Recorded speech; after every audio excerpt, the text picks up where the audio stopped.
should Henry have any shape, he grumbled. A shape good enough for me is good enough for him. He goes gallivanting off to crew, leaving us to do his work, and comes back saying how happy he feels. It's disgraceful.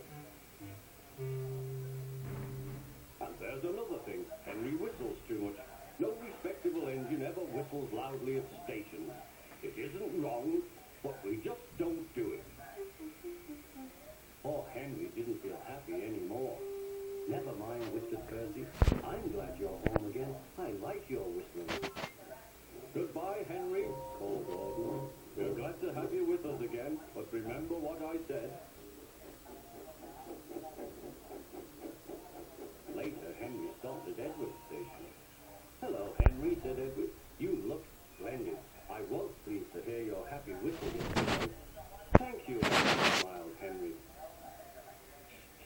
Can you hear something?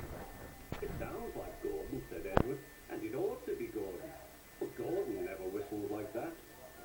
It was Gordon. He came rushing down the hill at a tremendous rate. He didn't look at Henry, and he didn't look at Edward. He screamed straight through the station and disappeared. Well, said Edward, it isn't wrong, chuckled Henry, but we just don't do it. And he told Edward what Gordon had said.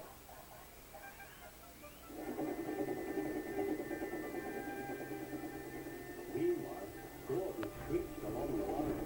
The noise was awful.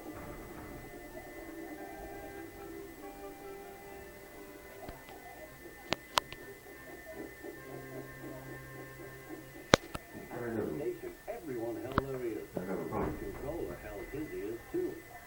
Take him away, he bellowed, and stop that noise! Gordon got Stanley away.